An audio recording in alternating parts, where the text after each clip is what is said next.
Hey guys, welcome back to the channel. So in this lecture, we are going to study about bioreactor design and operation parameters. So let's just get deep into the subject of biochemical and bioprocess engineering. So today we are going to study about some reactors and its applications. So stay tuned till the end and let's get started with the video. So talking about the reactors, the first thing that we need to keep in mind is the scale up theory. So, and also the scale down theory. So talking about the scale up theory first. So while talking about reactors, the major worry that comes up is the scale up and scale down. So why do we need to scale up? So definitely these reactors are not small, and these reactors are huge in size and shape. So definitely a scale up thing comes in place so that the shifting of culture of microbes from lower volumes can be shifted to higher volumes. So as you can see in the first line, it's written as I just read out. So just increasing the volume and increasing its size, strength and capacity.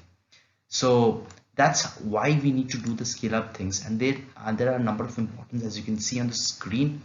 So that's why we are considering the scale up theory so important. So it has some advantages such as maintaining homogeneity in the large systems, changes in surface to volume ratio, and changes in the culture themselves due to increased length of culture time. So that's about scale up, and that is why we need thing. So let's just come about reactors and controls and what it's all about. Also, before just going through this thing, before I'll just discuss about the scale down thing. So scale down is very similar. We follow scale down only if something goes wrong or something does not follow that we have expected to. So that's when we just scale down the limits or the volumes. So talking about the reactors and controls in this. So we'll be talking about three main reactors in this video. So as you can see, the three reactors which are the reactors with internal mechanical agitations. The second is the bubble column and third is the loop reactors. So all three reactors are extremely important considering this subject. So these three form the basis for the bioreactors. So we're going to study about all three of them. So just talk about the features that are common for all three reactors. Are all of these are three-phase reactors in which they all are pretty much feasible in gas, liquid and solid, and they are pretty difficult to design. Or definitely a bioreactor is never an easy job to design. Also talking about the mass transfer of components among three phases must be controlled, and complex fluid mechanics it follows, and also it has complex nature of cells so that it can follow the proceeding or the increasing the steps. So moving on with, so there are some of the diagrams as you can see on the screen. So the as it's pretty much marked in the figure, and I've taken this diagram with this book, as you can see this book name. All right, so I've taken this diagram and everything. So talking about the first diagram, which is the stirred tank reactor. So this is a stirred tank reactor. As you can see, the name suggests stirred tank. So the stirred tank must be having some importance with the stirrers and impellers, which will help to rotate it. I'll be explaining about each of the functions in it in my coming videos, and some part of it in this video. Also, the second diagram it says is the bubble column reactor. So the bubble column reactor is somewhat works through the suction force and the inlet and the outlet services. So the third is the airlift loop reactor. So the third is the airlift loop reactor. So as you can see, this is a system, this is a pathway that it follows in the airlift loop reactor system. Talking about the D part, which is the propeller loop reactor. So there comes in the part of a propeller, sort of a propeller thing. So this works under that pressure. And for the last one, you have the jet loop reactor. So there are some different annotations, as you can see, labeling. So this is the inlet layer. Here we have the pump in the jet loop reactor. So with the help of pump and everything, so it gets recirculated with the help of a loop. So these are some basic uh, pictures of bioreactors, different types of bioreactors. So basically these are stir tank, bubble column, airlift, propeller and jet loop reactors. So these are there are many other types as well, but I have just explained you the major or shown you the major types of it, and we are going to study about the three main types under which all of these and most of these bioreactors work. So moving on with this, so let's just talk about the reactors with properties. About CSTR. So CSTR stands for Continuous Stirred Tank Reactor. Continuous stirred tank reactor is a basic reactor that is pretty much common for every. So this is a continuous stirred tank reactor. So stirring system is continuous. So there is no system for, you cannot imagine a reactor in this case without impellers or propellers, because stirring is important and stirring helps with the help of stirrers and impellers.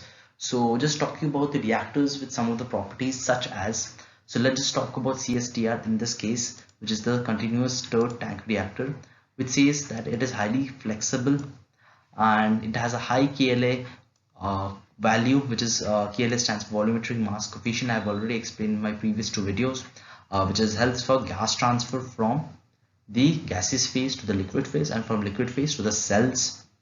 It has a stirred tank reactor up to 400 meter cube and are used in antibiotic productions.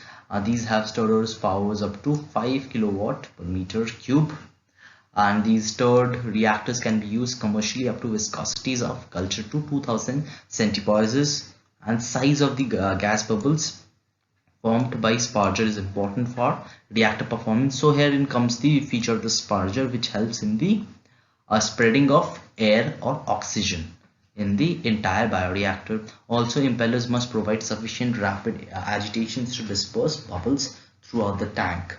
Also, this increases the residence time within the liquid and to shear large bubbles into small bubbles. So this is about one of these type of bioreactor, and it has features which are more or less similar to all the types of bioreactors that we have today. So this was about the continuous stirred tank reactor.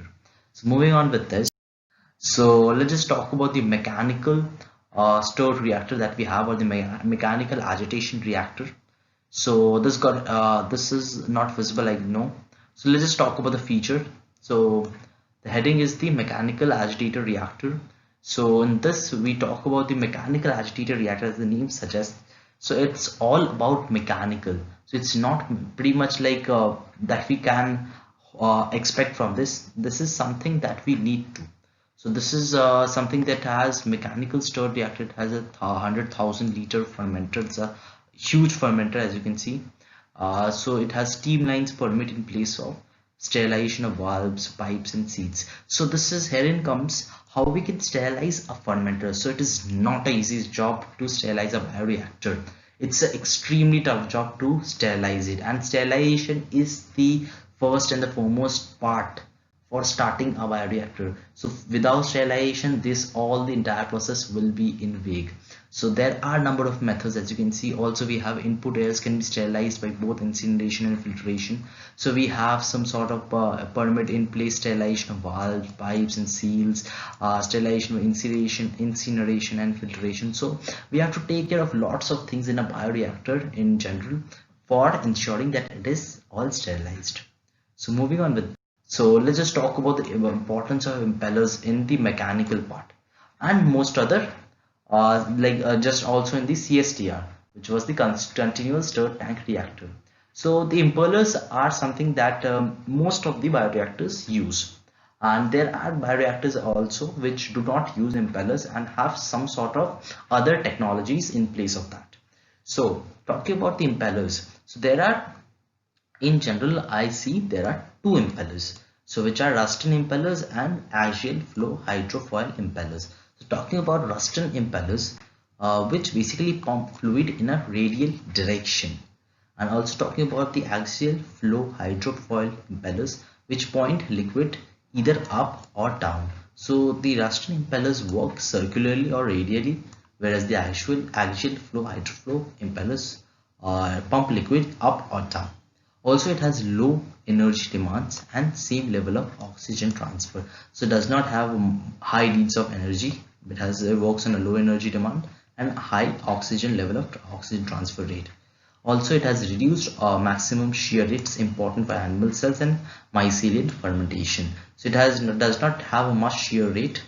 It has a pretty much minimum shear rates, And also it has baffles which are used for mixing and gas dispersion, and they have a width of 8 to 10% of reactor diameter. So baffles are not impellers but a little bit different from impellers, but does the same job of mixing the entire fluid which is present. So as you see, the A part is the radial Ruston radial flow impellers, and the B part is the axial flow hydrofoil impellers. So moving on with this, we talk about another important aspect of bioreactors, which is foaming.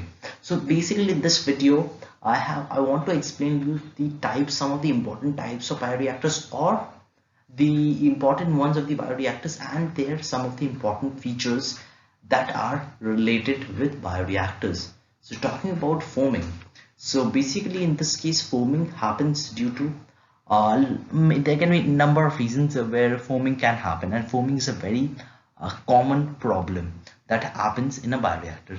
So what are the consequences that we have to face while foaming happens? So these are some of the consequences, as you can see. So foam escapes from the fermenter, as you can see in the diagram, and also it can wet filters, increases pressure drop, decrease gas flow, brings in contaminating cells, and reduces working volume. So it has a lot of problems when foaming occurs, and there are a number of consequences that we need to undergo. So there are definitely methods which are meant to control this thing. So there are some of the methods such as using of mechanical foam breaker, or addition of surface acting chemical agents, or foam breaking chemicals, usually with lower KLA values. So with lower KLA values, we mean that lower volume mass transfer coefficient values. So less less oxygen transfer. So definitely foaming is important part, a very important part for bioreactors. So moving on with we have one more feature, which is CIP, or cleaning in place. So how cleaning in phase helps in a bioreactor. So it's a very important part. So we'll talk about this, such as we have some of the reasons here. So such as these spray balls are used for cleaning in place technology, highly alkaline detergents often used, bioreactors for animal or plant tissue cultures often undergo polishing that removes the sharp microscopic projections. So cleaning in place definitely happens with the help of spray balls, as you can see in the picture as well. So spray balls helps in the cleaning in place technology. Basically this technology of cleaning in place is a method of cleaning the interior surfaces of pipe, vessels, and process equipments, filters, and all of the fittings that are present in a bioreactor. So spray ball, and there are other methods that does the job. Also we have we can use highly alkaline detergents for cleaning other parts, and bioreactors often undergo the technique of electropolishing for removing all the scales and all of the dirt.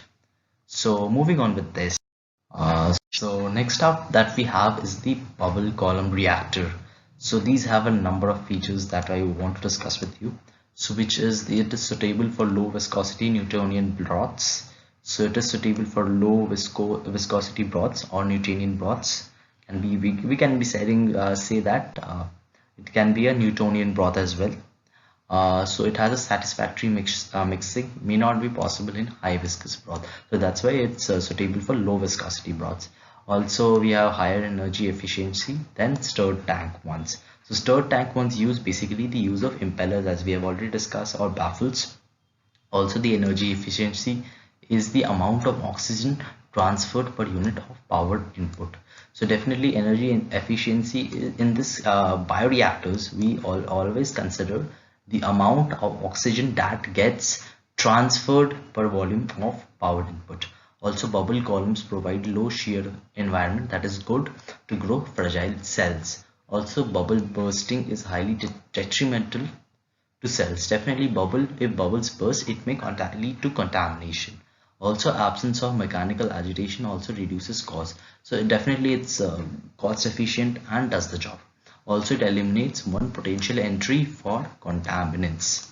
So definitely it's a good choice over the mechanical or the stirred tank ones.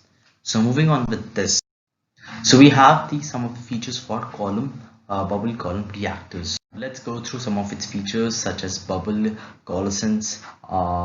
So the bubble coalescence is basically two or more droplets or bubbles or particles may merge or combine during contact to form a single new big droplet, as you can see in this picture. So two bubbles combine to form a single big droplet. Also, the bubble columns work over a rather narrow range of gas flow rates. All right.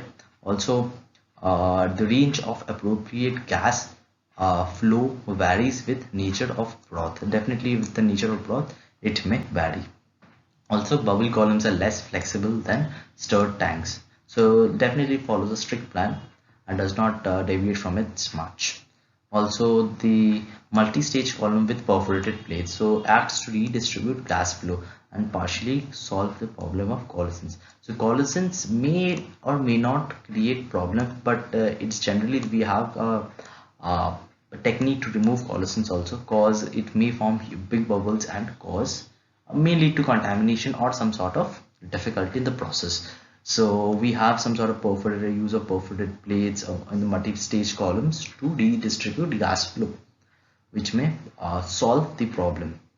So the coalescence is one of the drawback that we undergo whenever we like use the bubble column reactor, and also it is less flexible and pretty much rigid and does not have this use of stirred tank reactors, but definitely it is cost efficient and does a better job than the other tools. So this was about the bubble column reactor. So let's just keep this video till here. I'll be continuing the video from here on in my next video, which will be coming very soon. So thank you for watching this video and stay tuned for more.